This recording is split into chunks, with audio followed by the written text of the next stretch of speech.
Deus é maravilhoso. E é impressionante como muitas pessoas colocam sua confiança em diversas coisas, e até mesmo pessoas que se dizem filhos de Deus, acabam colocando a sua confiança em diversas coisas, coisas transitórias, coisas que são efêmeras, que passam, que se esvaem, e não são capazes de confiar num Deus que é todo-poderoso, que sempre existiu e sempre existirá, o Deus que criou todas as coisas. E isso é algo que nós temos que refletir para a nossa própria vida, porque se nós não pudermos e não conseguirmos confiar em Deus, em quem confiaremos? Se a gente não consegue confiar naquele que não falha, a gente vai confiar em quê? Tem muita gente confiando em vacinas, em remédios, e se esquece de que Deus é infalível. Ele não tem porcentagem de aproveitamento, taxa de aproveitamento. Deus não funciona 50%, nem 70%, nem 90%. Deus funciona 100% o tempo todo. E a nossa confiança tem que estar nele sempre, sempre. E por isso, pensando nisso, nós vamos iniciar uma série de mensagens no Brooklyn Jovem chamado Fornalha. E a gente começa com a primeira mensagem aí no próximo sábado e no outro sábado. Então, se você quiser acompanhar a série, você vai ter que vir aqui no sábado. Você já é o nosso convidado. Sábado vai ser bênção, vai ser legal. E com certeza a intenção é de abençoar a vida dos irmãos e da nossa juventude cada vez mais, mediante aquilo que a palavra de Deus tem para nos ensinar. Então, a proposta de fornalha vem lá do texto de Daniel, no capítulo 3, que fala de 3 jovens, Sadraque, Mesaque e Abidnego. Tem até uma canção, né, que é do Reteté, né? Vaguinho sabe. A Deb também sabe, né? Sadraque, Mesaque e Abidnego passaram na fornalha e não tiveram medo. E esse episódio nos ensina a respeito de muita coisa, principalmente do nosso relacionamento para com Deus e de como nós devemos confiar e como nós devemos nos relacionar com tudo o que vem de Deus para a nossa vida e com aquilo que não vem de Deus para a nossa vida, mas que pelo nome de Jesus devemos vencer e passar e transpor. Então vamos falar sobre a fornalha, inspirado nesse relato do livro de Daniel, onde esses jovens foram jogados. Eles não tiveram medo da ordem do rei. O rei mandou que eles fossem jogados numa fornalha 7 vezes mais aquecida, no qual os soldados, ao se aproximarem, já morreram queimados. E é interessante, o texto que mais me marca nessa história é quando o rei fala para eles: olha, vocês, se vocês não se prostrarem diante do ídolo que eu levantei, eu vou jogar vocês numa fornalha e eu quero ver que Deus vai livrar vocês. E eles falam assim: olha, eu sei que o meu Deus pode nos livrar desta fornalha, mas se ainda assim Ele não nos livrar, eu não me curvarei diante do seu Deus. E hoje, a realidade da igreja, no sentido geral, é uma igreja que tem se curvado ao Deus de Nabucodonosor, só para agradar o rei, que não é o rei dos reis.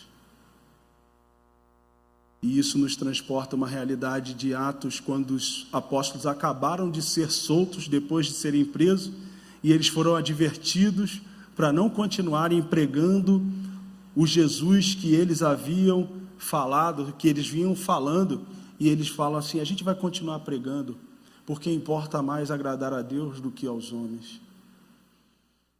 E dentro dessa perspectiva, dessa fornalha, a gente aprende 4 perspectivas da fornalha. E a gente vai falar da primeira, que é a fornalha da provação. Na semana que vem vamos falar sobre a fornalha da tentação. Na outra, a fornalha da purificação. E por último, a fornalha do Espírito Santo. Então são 4 perspectivas a partir da fornalha em que nós vivenciamos e que nós estamos vivendo, na verdade, no dia a dia. E nós estamos, assim como Sadraque, Mesaque e Abidnego, lançados nessa fornalha, quase que constantemente. E nós precisamos saber como lidar com elas. Abra sua Bíblia em 1 Pedro e como lidar com essa fornalha. Abra sua Bíblia em 1 Pedro capítulo 4, no versículo 12. Vamos falar sobre a fornalha da provação. 1 Pedro 4,12. A palavra de Deus diz assim: amados, não vos assusteis com a provação que surge entre vós, como fogo ardente, com o objetivo de provar a vossa fé. Não entendais isso como sendo algo estranho, como se algo estranho vos estivesse acontecendo. Mais uma vez, amados, não vos assusteis com a provação que surge entre vós, como fogo ardente, com o objetivo de provar a vossa fé. Não entendais isso como se algo estranho vos estivesse acontecendo. Senhor, obrigado pela Tua palavra, e eu peço a Ti, ó Pai, que por meio do Teu Espírito Santo, em nome de Jesus, nós venhamos a ser ensinados aqui essa noite, a partir do que a Tua palavra nos propõe. E eu já te peço, Senhor, em nome de Jesus, ajuda-nos a colocar isso em prática. Em nome de Jesus, amém. Então, a fornalha da provação, dentro dessa perspectiva que eu quero compartilhar com os irmãos nessa noite, trazem 3 perguntas. A primeira das perguntas é: de onde vêm as provações? A segunda das perguntas é: a prova é grande, será que eu consigo? E a terceira é: para que preciso ser provado? E aí, é interessante a fala do apóstolo Pedro, quando ele diz o seguinte: olha, não entendais isso como algo, se algo estranho estivesse acontecendo. Por quê? Porque a prova tem um objetivo, a provação tem um objetivo de provar a vossa fé. É interessante porque se tem um momento que nós temos vivido mais coisas estranhas na vida, é esse tempo que nós temos passado. Muitas coisas estranhas acontecendo. Mas olha como é que a palavra de Deus é maravilhosa, é preciosa, é sábia. Porque o apóstolo veio dizer assim: olha, não estranhem isso. Não levem isso, ou não considerem isso como se algo estranho estivesse acontecendo. Porque isso é para provar a vossa fé. E é interessante isso, né? Porque uma hora abre tudo, fecha tudo, depois fecha mais um pouquinho, depois abre a metade, depois fecha a metade e meia.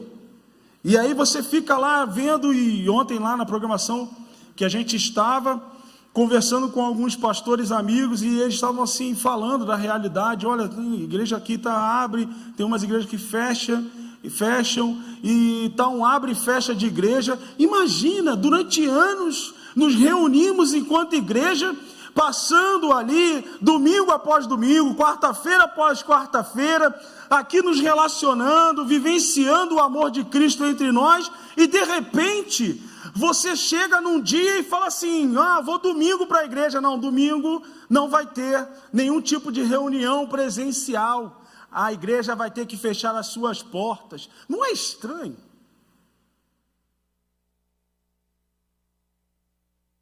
Dentro de um contexto onde muito se fala em liberdade religiosa, vemos que a religião ou a religiosidade é o que tem mais sido cerceada, mas não qualquer religiosidade, mas uma religiosidade ligada à verdade que é Cristo, porque é a religiosidade, entre aspas, que incomoda.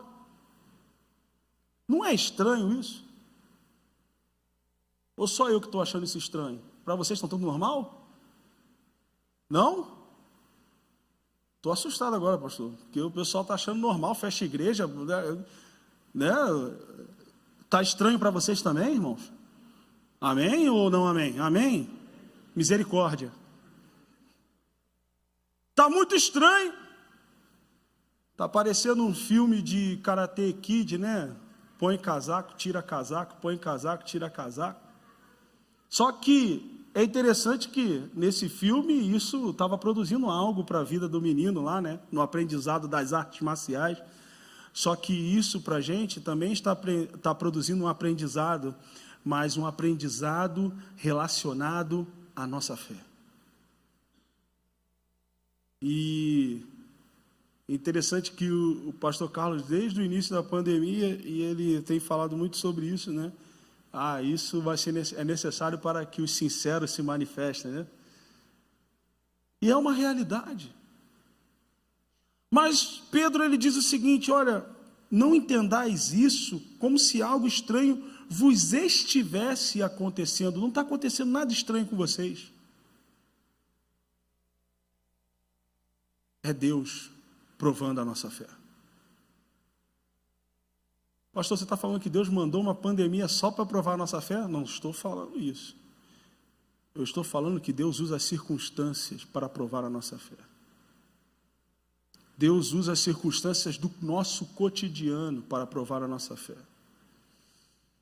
E nós precisamos entender isso. E para entendermos isso, nós precisamos entender de onde vêm as provações. E é interessante porque não tem outra resposta senão a de que as nossas provações vêm de Deus. Entenda o seguinte, provação não é sinônimo de tentação.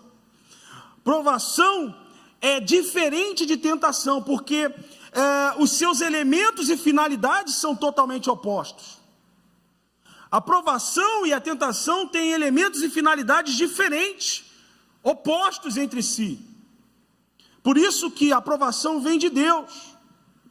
Por quê? Só quem está pronto é que pode provar quem está sendo preparado. Quando você passou o seu tempo de escola, né? Uns estão estudando, né, Luísa? Uns ainda estão aí encarando os seus períodos estudantis, outros já passaram por isso, graças a Deus, e eu falo isso com alegria no coração. Muitas pessoas falam, ai, que saudade da escola. Eu não tenho saudade nenhuma da escola, eu não queria voltar para a escola, e eu fico com pena do meu filho, que ainda vai ter que passar por tudo isso. Mas fique na escola, tá bom? Mas, quando você vai estudar, quem te aplica uma prova não é um aluno.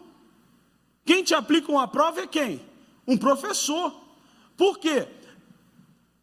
Entende-se que o professor já está capacitado, provado naquela matéria para poder arguir, para poder colocar em prova aquele aluno, testando o seu conhecimento. Então eu só posso testar você se eu souber mais do que você. É difícil você testar alguém que sabe mais do que você, né? Testar alguém que sabe mais do que o testador. Então, assim, a aprovação vem de Deus, porque Deus é a figura nesse relacionamento capaz de provar toda e qualquer pessoa, porque Ele é sabedor e conhecedor de todas as coisas. Eu e você não sabemos nada, nós não temos a compreensão de quase nada, mas Deus ele vai colocando isso progressivamente na nossa vida, para que a gente vá crescendo e se desenvolvendo e amadurecendo espiritualmente, prova após prova. E é interessante isso, porque quando a gente faz um paralelo com a vida estudantil, e aí você tem lá as séries, né? E aí você tem um ensino fundamental, mas para você terminar o ensino fundamental, você tem que... Eu nem sei mais agora qual é, eu nem sei mais, né? Não quero entregar a minha idade aqui, mas na minha época era a primeira série, segunda série, quarta série, quinta série, aí sexta, sétima, oitava. Aí você ia para o segundo grau. Né? Hoje é o que? Ensino médio, né? Ensino médio, aí é primeiro ano, segundo ano, hoje tem até nono ano. Mas a verdade é que você tem que passar, né, de uma fase para outra, e você vai sendo testado. Então, se você estava na primeira série, você vai aprender tudo inerente à primeira série, e no final você faz uma prova, e se aprovado, ou seja, se os seus conhecimentos forem testados e aprovados, você passa para a segunda série. A nossa vida também não é diferente disso. Toda aprovação que vem de Deus para você, é para tentar te lançar a um outro nível. Por isso é difícil a gente admitir cristãos com muito tempo de caminhada que ainda estão num nível ali bem rasinho, superficial, discutindo as mesmas coisas, como Paulo fala, sendo tendencioso, como o autor de Hebreus fala, no capítulo 5, de forma assim indignada, dizendo o seguinte: olha, vocês já deviam ser mestres nesse assunto, mas é necessário que eu vos ensine novamente os princípios elementares da doutrina de Cristo. Por quê? Porque estavam sendo provados e reprovados, provados e reprovados. Toda vez que você é provado e reprovado, você não evolui, você não avança, você não alcança o nível posterior. Então a prova da vossa fé tem o sentido de fazer com que você cresça. Que a dificuldade que você viveu no passado, hoje você tira de letra. Por quê? Porque você já foi provado e venceu naquela situação. Por isso que a aprovação vem de Deus. E por isso que ela difere da tentação. Sabe por quê? Porque Deus não pode ser tentado. Se Deus não pode ser tentado, é porque Ele não tenta a ninguém. No entanto, Deus ele te coloca à prova porque Ele pode ser provado, como está escrito em Malaquias 3:10, fazei prova de mim. Ora, se Ele pode provar, Ele pode ser provado. Agora, se Ele não pode ser tentado, também Ele não pode tentar. E aí está a diferença. Porque a provação e a tentação cumpre... ou ela é formada por elementos e finalidades diferentes. Por exemplo, a tentação ela está ligada ao que é carnal, porque ela tem origem no que é natural, ou seja, na nossa carne. O objetivo da tentação é trabalhar com os desejos carnais, e é interessante que você só pode ser tentado naquilo que você previamente deseja. Ninguém é tentado naquilo que não deseja. Quem gosta de jiló aqui? Misericórdia. Deus tenha misericórdia e que a graça do Senhor esteja sobre a vida de vocês, porque jiló é muito ruim. Quem gosta de chocolate aqui? Chocolate. Ó. Para os que gostam de jiló, uma panelada de jiló com frango, né? Galinha, uma galinhada. Não, aí já estragou o jiló, pastor? Ai. Tá, quem gosta do jiló, é que jiló é tão ruim que eu nem sei como que se faz jiló. Mas, uma panela de jiló quentinha ali, na frente dele, vai ser uma tentação. Não é não, Jovita? Quem gosta de chocolate, uma caixa de bombom é uma tentação. Aí eu falo para você, olha aqui, ó, fica com essa caixa de bombom aqui, mas não come nenhum. Você vai se coçar, você vai se morder, vai morder o beiço, vai tentar morder o nariz, vai se segurar de alguma forma, mas você vai querer aquele chocolate. E isso por quê? Porque você deseja aquilo, porque aquilo vem da sua carne, é algo que já está pré-estabelecido em você. Agora, se você não gosta de jiló, como eu, pode botar uma panela de jiló que vai ficar ali, apodrecer ali, pode ter certeza que eu não vou nem querer chegar perto, porque eu não gosto. Ou seja, se eu não desejo, não pode ser tentação para mim, mas se eu desejo, aquilo se torna uma tentação para mim. Por isso que o apóstolo Paulo, sabiamente, orientando o seu pupilo Timóteo, diz o seguinte: filhão, foge da paixão das paixões da mocidade. Ou seja, não encara de frente, não, porque você vai perder. Só tem um jeito: sai, vai embora, corre. Faz que nem José com a mulher de Potifar. Como a gente diz lá no Rio, mete o pé, rala peito, sai voado. Porque não dá.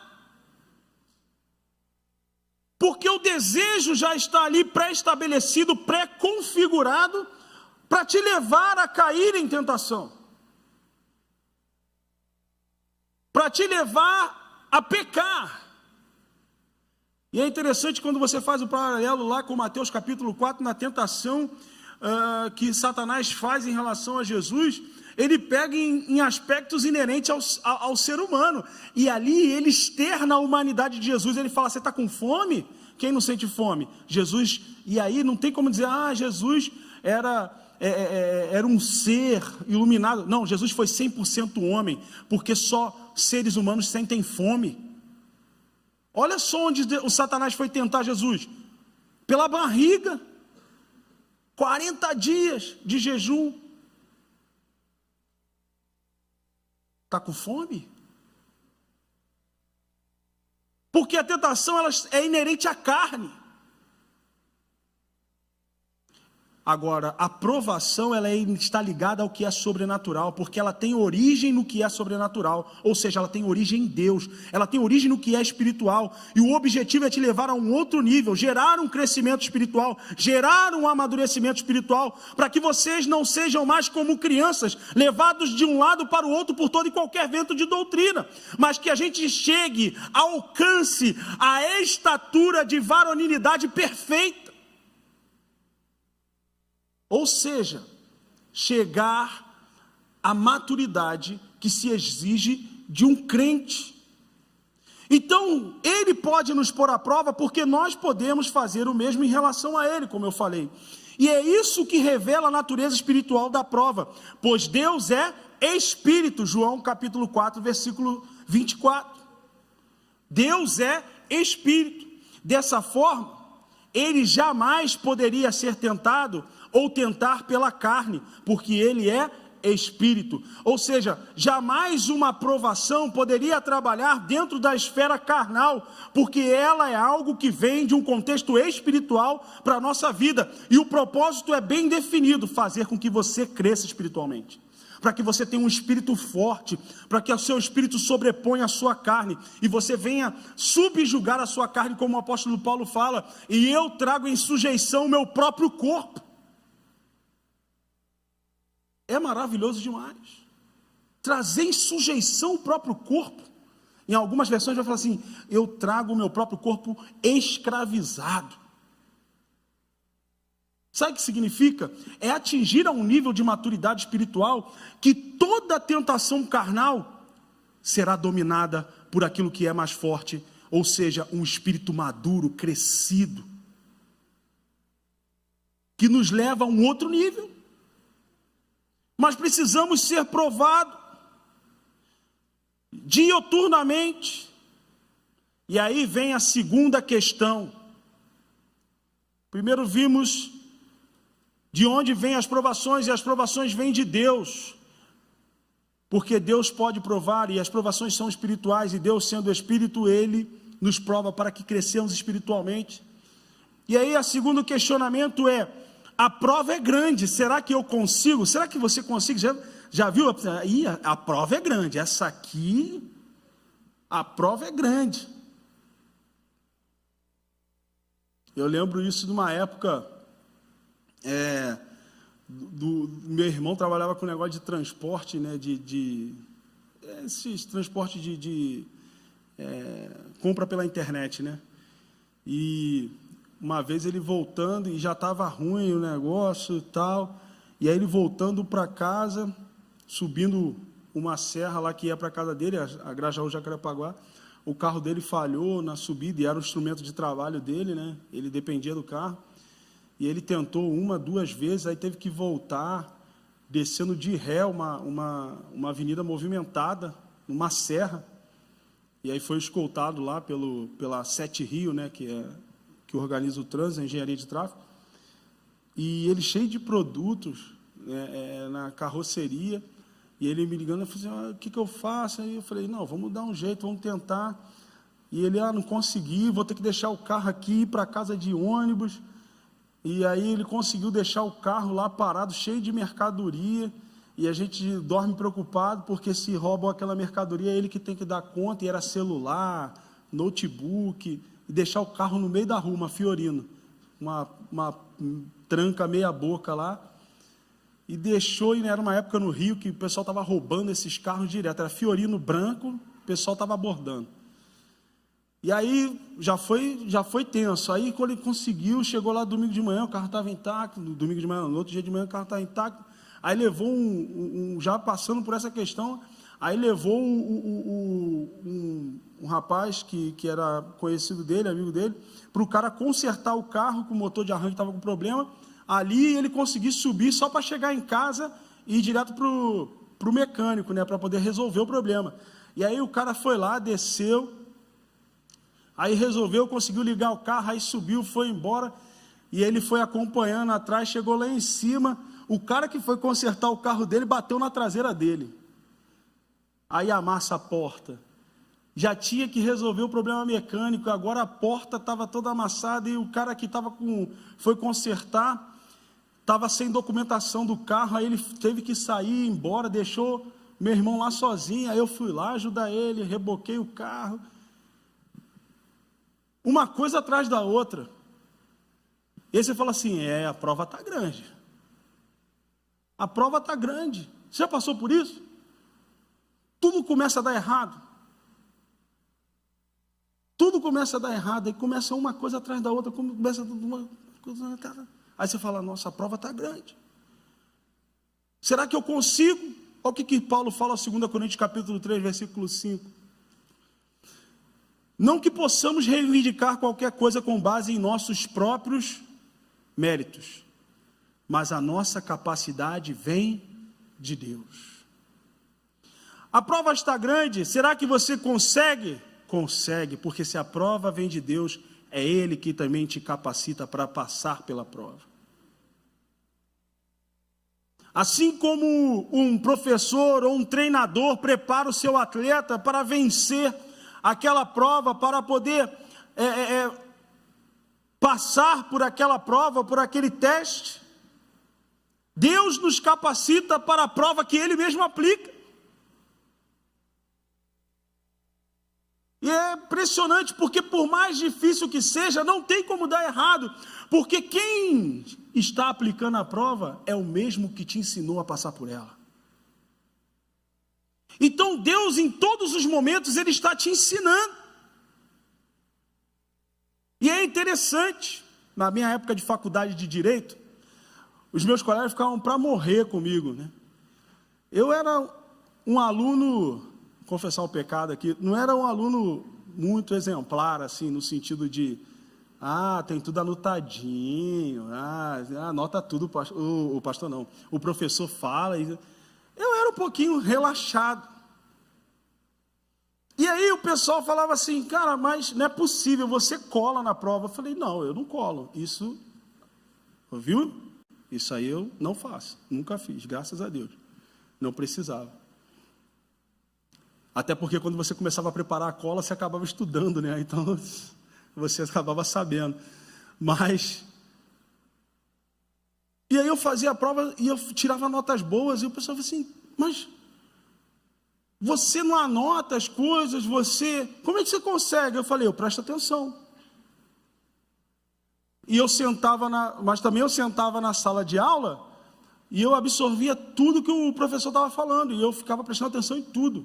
Às vezes nem perguntava muita coisa, mas prestava atenção e ia assimilando. A um ponto, uma vez que eu fiz uma prova de direito civil, e eu li errado o enunciado, porque era para falar alguma coisa sobre alienação fiduciária de bens móveis. E eu escrevi sobre alienação fiduciária de bens imóveis. E alienação fiduciária é aquele financiamento que você faz pela Caixa, tá? Você paga, mas o apartamento não é seu, é da Caixa Econômica até você terminar de pagar. Ou seja, está alienado, né, fiduciariamente. E com o automóvel também, com o carro a mesma coisa. E aí eu escrevi, fiz toda a prova lá, E aí, sabe aquela conversa de corredor? Que começa os seus colegas assim, e aí, qual é a resposta da B? E aí você começa fala assim, não, então era esse. Aí você, não, mas era isso, não, era isso. Aí você pensa, lá, se deu mal, escreveu errado. Lá. Aí vem o segundo, não, era isso. Aí o terceiro, aí você fala assim, agora eu acho que quem escreveu errado fui eu mesmo. E eu lembro que a professora, ela me deu certo na questão, porque ela viu que eu só tinha lido o iniciado errado. E ela falou para mim assim, não, porque se você tivesse lido certo, você saberia a resposta da mesma forma. Mas por quê? Porque eu prestava atenção naquilo que estava sendo ensinado. Sabe por que muitos crentes têm dificuldade em lidar com as provas que Deus estabelece para a vida deles? Porque não prestam atenção nos ensinos de Deus. Está sendo ensinado o tempo todo. É no púlpito, é no aconselhamento, é numa escola bíblica quando vem, o tempo todo, é no culto de quarta-feira, o tempo todo Deus está nos ensinando como a vencer provas. Mas se você não assimilar o ensino, e se você não estudar a matéria, a prova é difícil, e você não vai passar. É preciso estudar a matéria, e a matéria é a palavra de Deus. Deus, o que eu faço? Assim, sabe, que nem Moisés. E agora? O exército de Faraó está atrás e o mar à minha frente, o que eu faço? Moisés, eu não disse para você marchar, eu já te falei o que era preciso fazer. Diga ao povo que marche. Por que está clamando a mim? Por que você está se virando a mim? Eu já falei, é a mesma coisa. Às vezes estamos clamando a Deus a respeito de uma resposta na prova que Ele já nos deu. Só que a gente não estudou a matéria, a gente não prestou atenção no ensino, a gente não sabe. Não pode nem falar aquilo, ou inventar aquela desculpa, e deu branco. Não deu branco não sabe, porque não prestou atenção, não sabe porque não estuda a matéria. Ou seja, quer passar para a prova, é preciso estudar a matéria, ou seja, a palavra de Deus, é preciso prestar atenção nos ensinos. Porque assim como um professor capacita o aluno para que ele faça a prova, o Senhor também nos capacita a passar pela prova que Ele mesmo aplica. A prova pode ser difícil, mas se você prestar atenção em tudo que Deus tem te ensinado, você já está capacitado para passar por ela. E por último, para que eu preciso ser provado? Em primeiro lugar, eu preciso ser provado para que eu receba o prêmio da coroa da vida. Nós lemos aí Tiago 1:12, e ele vai falar exatamente sobre isso, dizendo o seguinte: feliz a pessoa que persevera na provação, porquanto após ter sido aprovada, receberá o prêmio da coroa da vida, que Deus prometeu aos que amam. E a palavra que ele usa aqui para a coroa é a palavra que até muitos de nós conhecemos, que é a palavra grinalda, né? Muito relacionada às noivas, né? De véu e grinalda. E a grinalda é essa coroa que era dada aos vencedores, era dada aos atletas que venciam uma prova, ou os soldados que se destacavam numa guerra. E Tiago, ele está dizendo assim, olha, feliz a pessoa que persevera na provação, porquanto após ter sido aprovada, receberá o prêmio da coroa da vida. Ou seja, após você ser provado e aprovado, você vai receber o prêmio da coroa da vida, que vai dizer o seguinte: você foi um excelente soldado, você se destacou na guerra, você foi um excelente atleta, você correu a carreira que lhe estava proposta e chegou até o fim. Você é um vencedor. Mas é necessário vencer provações. Então você é provado para que você, ao final de tudo, seja reconhecido como um vencedor. Ou, para ser mais específico, mais que um vencedor, por meio daquele que nos amou primeiro. E também nós precisamos ser aprovados, para que eu seja aperfeiçoado e completo, e que nenhuma virtude falte em mim, para que eu seja perfeito e íntegro. Está lá em Tiago 1, também, no capítulo 1, versículo 2 a 4.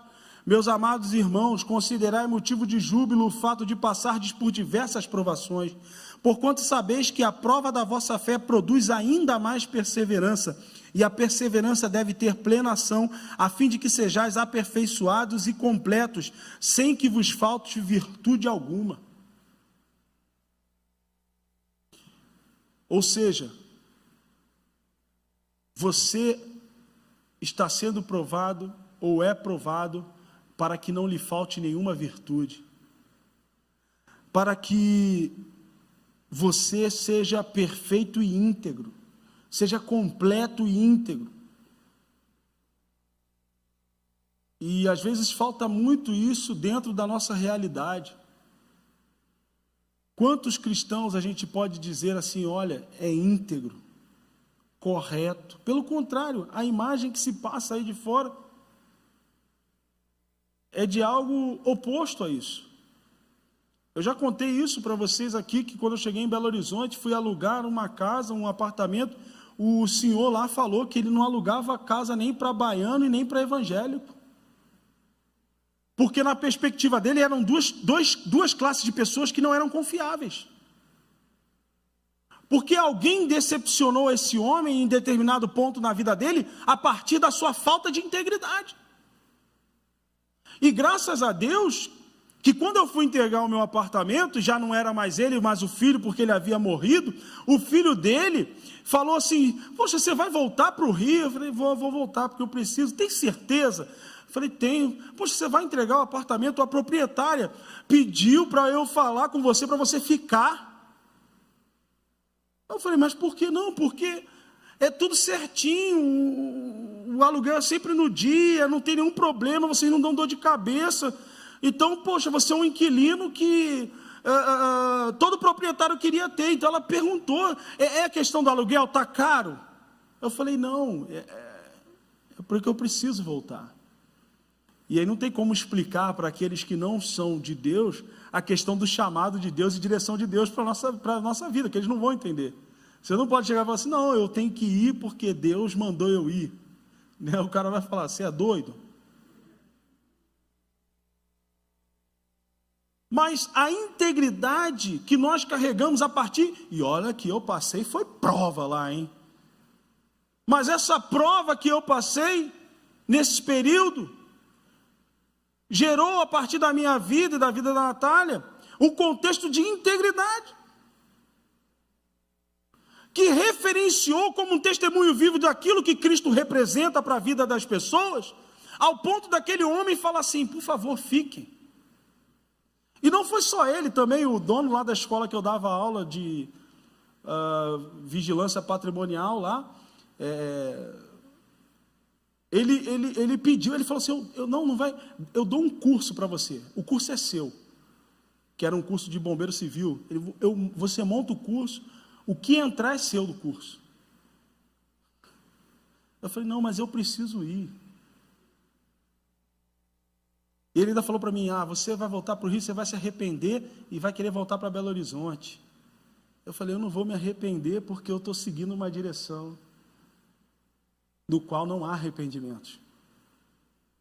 Tá bom, não entende. Foi a mesma coisa com a Natália no emprego dela lá, quando ela falou assim, eu tenho que ir embora. Eu falei assim, por que você vai embora? Não, fica. E é interessante que quando a gente chegou lá, as portas eram fechadas e as pessoas não queriam. E o que eu ouvi foi, o que você está fazendo do Rio? Você veio procurar emprego em Belo Horizonte? Quem é você? Tem alguma coisa errada aí. Mas a partir do momento que a gente vai caminhando e referenciando Cristo através da nossa vida, a partir de provas e provas que nós vamos vencendo, passando, porque estudamos a palavra, porque prestamos atenção no ensino de Deus, e esses ensinos aplicados no nosso dia a dia vão fazendo que nós vençamos a prova, ainda que ela seja grande. E isso gera um contexto de integridade que referencia Cristo na sua vida e na minha vida, porque cada prova que você passa, o seu caráter vai sendo moldado, e cada vez que seu caráter vai sendo moldado, o seu caráter vai se assemelhando cada dia mais ao caráter de Cristo. Mas é necessário passar pelas provas. É por isso que a palavra fala que Deus só prova quem ama. Porque se Ele ama a mim e a você, é claro que Ele a cada dia mais quer que você se pareça mais com Ele, quer que eu me pareça mais com Ele, porque Ele nos ama, como filhos amados.